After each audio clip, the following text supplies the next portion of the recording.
वैसे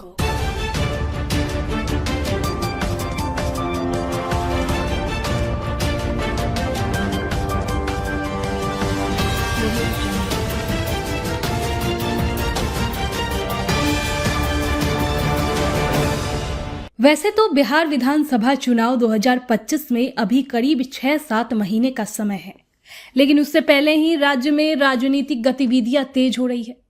खासकर गतिविधियां तेज कर कांग्रेस इस बार ज्यादा मुखर रूप से उतरी हुई नजर आ रही है। आश्चर्यजनक के रूप में कांग्रेस ने युवा नेता कन्हैया कुमार को दिल्ली में आजमाने के बाद बिहार भेजा है।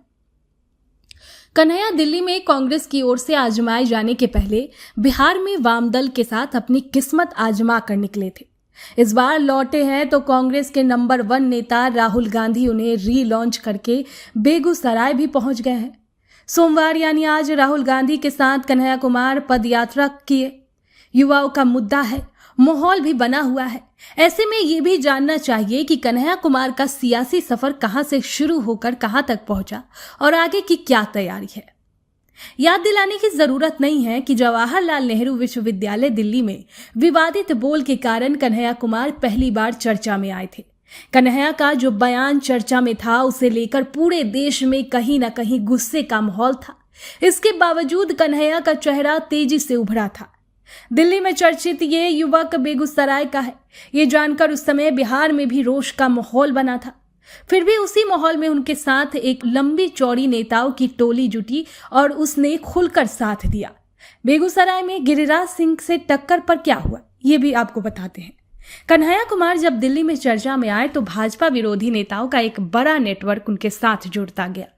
ये नेटवर्क कन्हैया के प्रति इतना समर्पित था कि 2019 के लोकसभा चुनाव में जब सीपीआई ने कन्हैया कुमार को बेगूसराय संसदीय सीट पर प्रत्याशी बनाया तो एक एक कर देश के तमाम ऐसे दिग्गज चुनाव प्रचार के लिए पहुंचे। बेगूसराय उस समय हॉट सीट बन गया क्योंकि पूरे देश से भाजपा विरोधी नेताओं का हुजूम कन्हैया के समर्थन में बिहार आ रहा था। बेगूसराय लोकसभा सीट पर करारी हार के बाद कन्हैया कुमार को लेकर वाम दलों के अंदर भी सहजता नहीं दिखी और वो खुद भी असहज स्थिति में नजर आए। इधर उधर नजर दौड़ाने के बाद कन्हैया ने वापस अपनी राजनीति के जड़ यानी दिल्ली की ओर रुख किया। कांग्रेस ने उन्हें हाथों हाथ लिया। बिहार के युवा चेहरे को कांग्रेस ने दिल्ली में वक्त के साथ बड़ा मौका भी दिया। 2024 के लोकसभा चुनाव में कांग्रेस ने उत्तर पूर्वी दिल्ली से भाजपा के मनोज तिवारी के सामने कन्हैया कुमार को उतारा। कन्हैया ने यहां मनोज तिवारी को ठीक ठाक टक्कर दी। बेगूसराय में गिरिराज सिंह के 56.44% के मुकाबले जहां कन्हैया को 22.01% वोट मिले थे, वहीं उत्तर पूर्वी दिल्ली में मनोज तिवारी के 53.1% के मुकाबले 44.16% वोट मिले। मनोज तिवारी को 8,24,451 मत मिले तो कन्हैया कुमार को 6,85,673 वोट मिले थे। कन्हैया को बेगूसराय से ज्यादा दिल्ली में महत्व मिला, ये तो तय हो गया। इसी साल हुए दिल्ली विधानसभा चुनाव में कन्हैया कांग्रेस के लिए उस तरह सक्रिय नजर नहीं आए। तब ये बात भी उठी कि वो कांग्रेस में खुद को असहज माने रहे हैं, लेकिन ऐसे बातें हवा में उड़ गई जब बिहार कांग्रेस के नए प्रभारी कृष्णा लवरू के साथ साथ कांग्रेस ने बिहार में एक और युवा नेता कन्हैया कुमार को मोर्चे पर ला दिया। कांग्रेस ने बिहार प्रदेश अध्यक्ष अखिलेश प्रसाद सिंह से कुर्सी छीनी तो उन्हीं की भूमिहार जाति के युवा नेता कन्हैया कुमार को सक्रिय तौर पर बिहार में लाकर खड़ा कर दिया। कांग्रेस के प्रदेश अध्यक्ष दलित विधायक राजेश राम को बनाया गया तो कन्हैया कुमार को रीलॉन्च करके खुद राहुल गांधी आ गए। अब जानते हैं कि बेगूसराय में विधानसभा चुनाव लड़ने की चर्चा अब क्यों हो रही है इतना। दोस्तों, इस बार बेगूसराय के लोग कन्हैया कुमार की पुरानी बातों को भूल चुके हैं। विरोध नहीं हो रहा है, समर्थन के लिए चुनाव के समय का इंतजार है। हालांकि युवाओं में कन्हैया के आने से जोश भी दिख रहा है। कन्हैया कुमार की पलायन रोको नौकरी दो यात्रा एक बार रुकने के बाद फिर शुरू हो रही है। ये यात्रा अब 11 अप्रैल तक होगी। इसकी पदयात्रा में शामिल होने के लिए राहुल गांधी बेगूसराय दौरे पर है।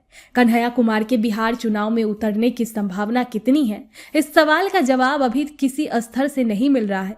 तो लेकिन दूसरी तरफ बेगूसराय में तेघड़ा या बछवाड़ा विधानसभा सीट पर कन्हैया के उतरने की चर्चा भी गर्म है। तेघड़ा सीट अभी सीपीआई के पास है। सीपीआई विधायक रामरतन सिंह के लोग कन्हैया के आने से इनकार कर रहे हैं। बछवाड़ा सीट से भाजपा के सुरेंद्र मेहता विधायक है, उन्होंने सीपीआई प्रत्याशी को हराया था।